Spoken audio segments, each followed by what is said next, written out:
Hello students, स्वागत है English पर। दोनों तरह के इट्स के बीच अंतर जानना ज़रूरी है। दोनों के लिखने के बीच अंतर भी देख रहे होगे। IT अपॉस्ट्रफी एस, पहला वाला इट्स, दूसरा वाला ITS। और तुम्हें अच्छे से पता है कि इस चैनल पर हम पढ़ते नहीं हैं, सीखते हैं। तो आओ सीखते हैं ढंग से। फर्स्ट IT अपॉस्ट्रफी एस जो ये लिखा है, ये शॉर्ट फॉर्म है IT इट और इज का। ध्यान से इसे समझो और इनके ग्रामेटिकल प्रोफाइल भी देखो और कुछ एग्जांपल्स भी देखेंगे, दोनों ही क्लियर। एग्ज़ाम कोई दो, सीखना इम्पॉर्टेंट है। तो IT अपॉस्ट्रोफी एस कभी भी लिखा मिले समझ जाना, ये शॉर्ट फॉर्म है IT और IS इज़ का, यानी इट इज़ का। इट इज़ इसका फुल फॉर्म है।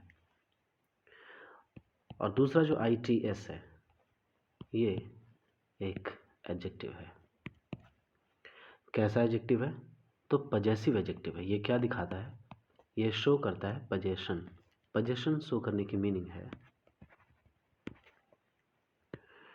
कि ये किसी चीज़ को अधिकार में दिखाता है, किसी चीज़ के अंदर। इसे ही हम कहते हैं possessive adjective. Okay, the spelling is this, possessive adjective. तो ग्रामेटिकल प्रोफाइल तुमने देखा ITS का एडजेक्टिव है और IT apostrophe S short form है इट इज़ का। इट नॉर्मली एक प्रोनाउन है और इज़ एक वर्ब है। तो तुमने दोनों के ग्रामेटिकल प्रोफाइल देखे। छोटा सा वीडियो, ध्यान से समझो। एग्जाम्पल लेते हैं ध्यान से।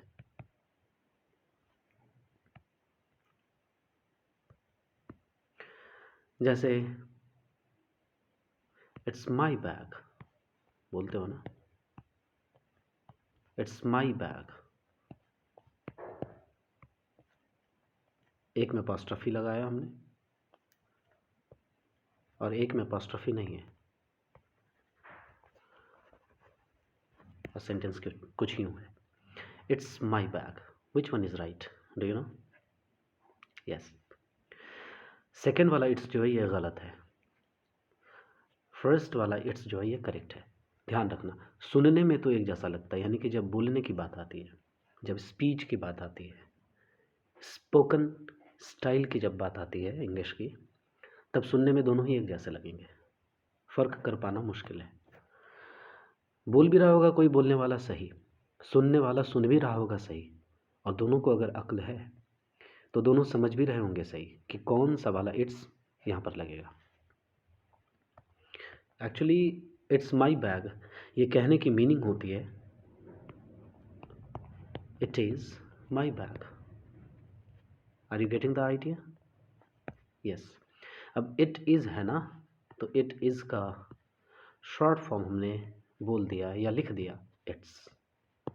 अब ये आपकी समझदारी होनी चाहिए कि कौन सी इट्स कहाँ पर, तो कैसे समझेंगे ये भी एग्जाम्पल देखते हैं, इसके भी तरीके समझते हैं।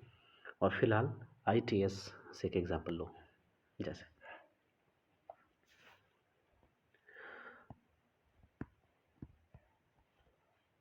This is it's book. मान लो तुम्हारे सामने कोई बैग है, ओके, कोई बैग है और इस बैग से एक किताब बाहर आई है। समझना बात को, ओके। तो हम कह रहे हैं कि ये जो बुक है, ये बुक इस बैग की बुक है। इस बैग से ये किताब निकली है, ओके, इसी में थी। तो हम कह रहे हैं कि this is it's book. It's किसके लिए हमने यूज़ किया? इसी बैग के लिए। This is it's book. ये इट्स जो हम कह रहे हैं, तो इट बैग के लिए आया और इसे हमने एस लगाकर कहा पोजीशन दिखाया बैग के लिए कि किताब का संबंध इस बैग से, जैसे अभी तुमने कहा इट इज़ माई बैग, तो बैग और तुम्हारे बीच रिलेशन है, बैग तुम्हारे अधिकार में है। माई शब्द अधिकार दिखा रहा है बैग पर, उसी तरह से इट्स शब्द यहाँ पर अधिकार दिखा रहा है किताब पर, और इट किसके लिए यूज़ हुआ है? बैग के लिए। ओके, उसमें एस लगकर, यानी बैग का अधिकार है बुक पर, यानी बुक बैग के अधिकार में है, यानी बुक का रिलेशन बैग से है। ओके, यानी बुक बैग में था। Is it clear? तुम कहते हो कि बताओ इस दीवार का रंग कैसा है, तो तुम कहोगे ब्लैक इज इट्स कलर,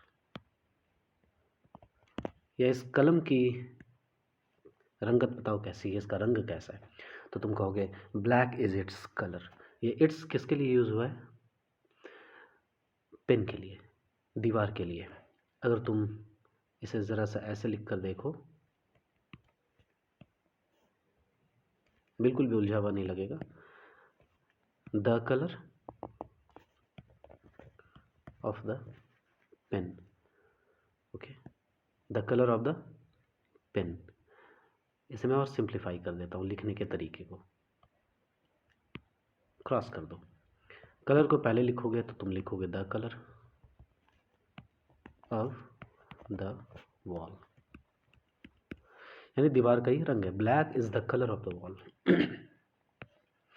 अगर तुमने कहा है इट पेन के लिए, तो पेन के लिए तुम यूज़ करोगे the colour of the pen,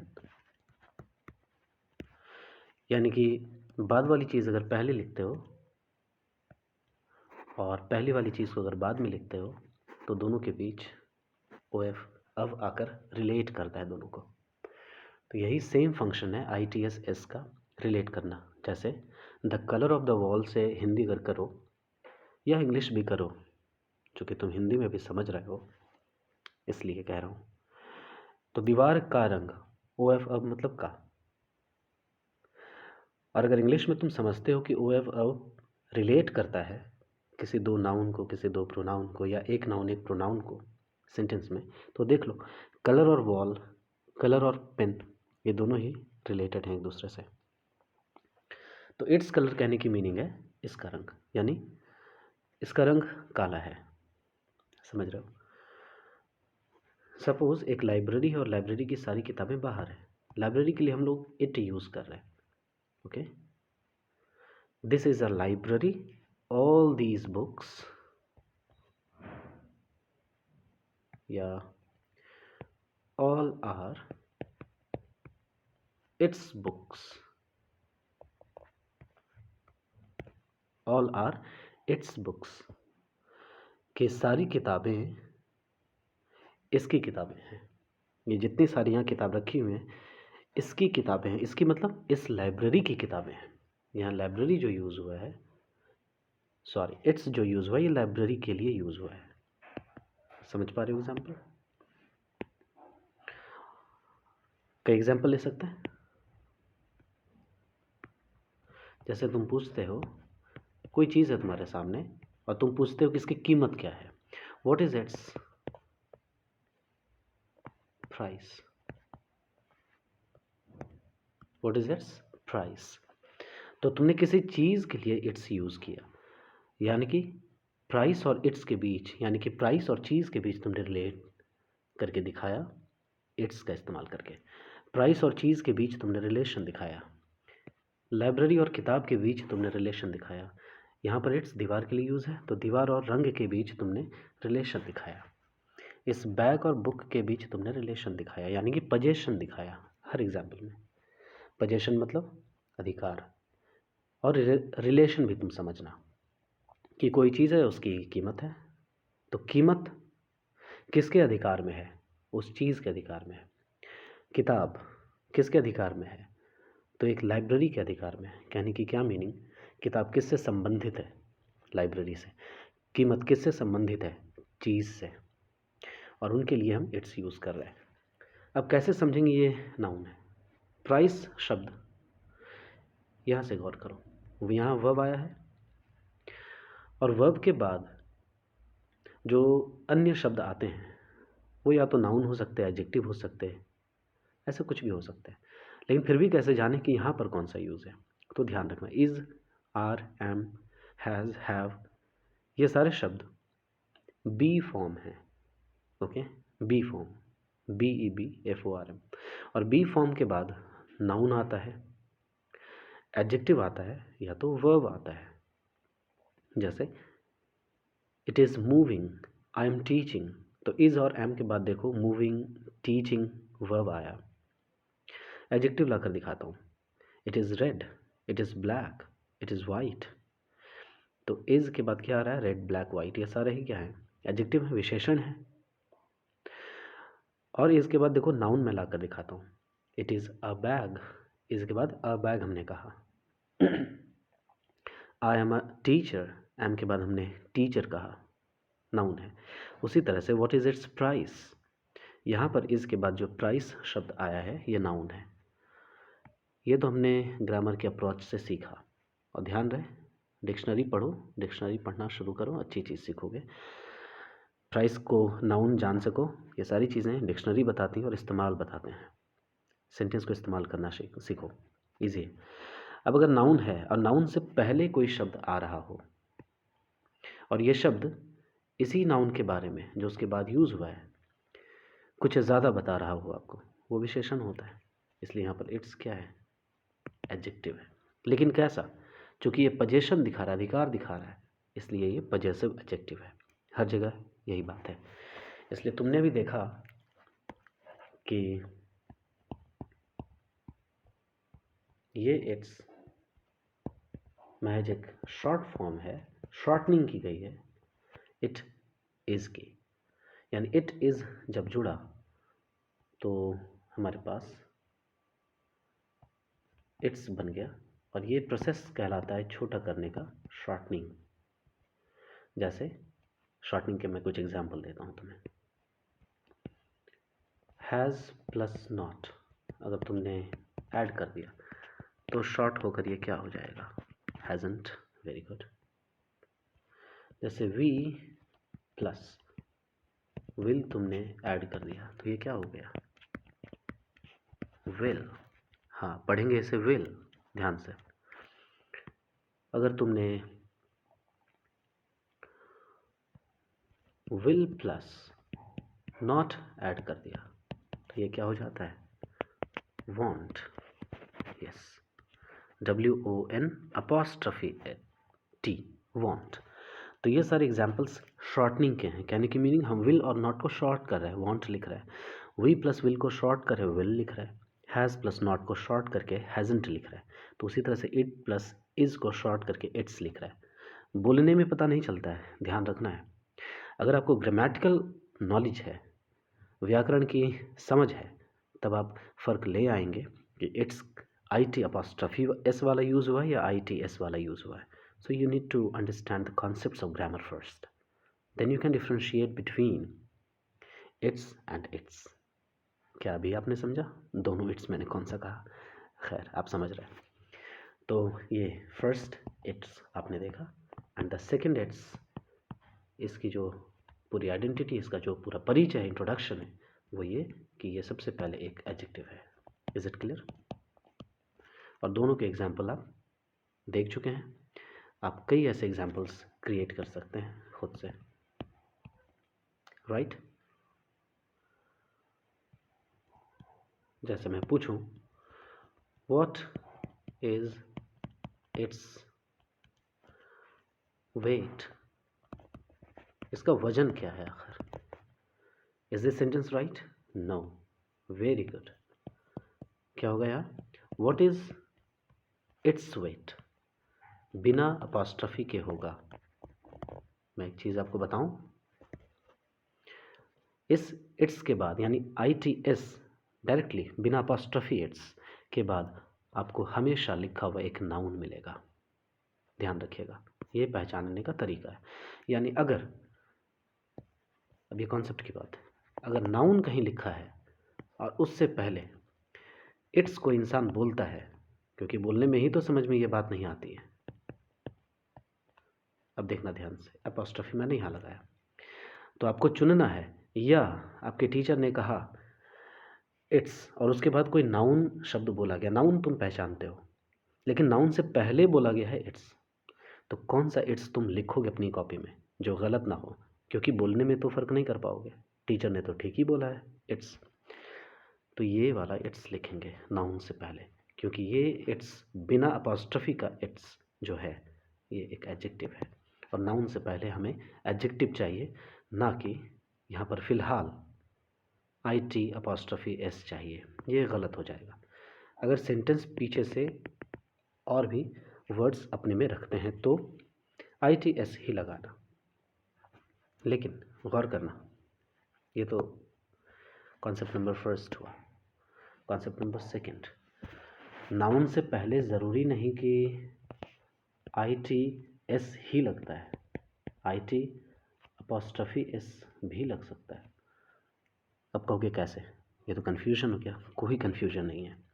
मैंने क्या कहा, अगर सेंटेंस बहुत सारे शब्द पीछे छोड़ता है, ये सारे शब्द हैं मान लो, और सेंटेंस के बीच में कहीं पर कहा गया है इट्स और बाद में कोई एक नाउन, ओके, तो बहुत चांस है कि इस नाउन से पहले ये वाला इट्स आया होगा। ठीक है, हाँ मैंने कहा चांस है, ये वाला भी हो सकता है। अब कहोगे बात क्या है आखिर, समझाइए ढंग से। बात दरअसल ये है कि तुम जब बहुत सारे स्ट्रक्चर्स पढ़ोगे इंग्लिश के, तब ये तुम डिफ्रेंशिएट कर पाओगे। लेकिन अभी फ़िलहाल तुम्हारे स्तर पर अगर शुरू हो रहा है सेंटेंस इट्स जैसे साउंड से, और बाद में कोई नाउन आ रहा है यहाँ पर, तो बहुत संभव है कि ये आई टी अपॉस्ट्रोफी वाला इट्स हो। ओके, कैसे, जैसे तुम्हें सिंपली बोल दिया गया इट्स माई मिस्टेक, यह मेरी गलती है, तो यहाँ पर I T apostrophe S he it's आएगा, क्योंकि इसकी मीनिंग क्या हुई, इट इज़ माई मिस्टेक। तुम गौर करना कैसे समझोगे ये,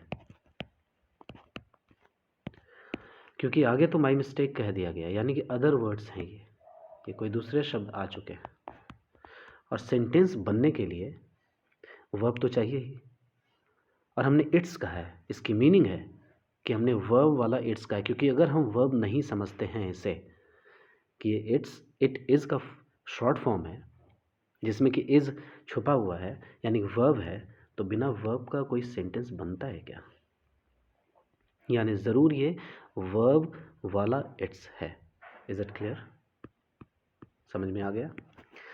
लेकिन हमने कह दिया इट्स कलर इज़ ब्लैक। देखो इस सेंटेंस का कलर ब्लैक है, ये सेंटेंस जो लिखा हुआ है ब्लैक रंग में लिखा है। सपोज़ यहाँ पर इट हमने यूज़ किया सेंटेंस के लिए, समझना ध्यान से।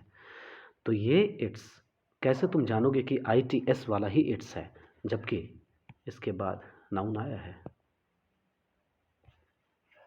ओके, नाउन आया है यहाँ पर, तो ऊपर के एग्जाम्पल में देखो इस इट्स के बाद नाउन आ रहा है।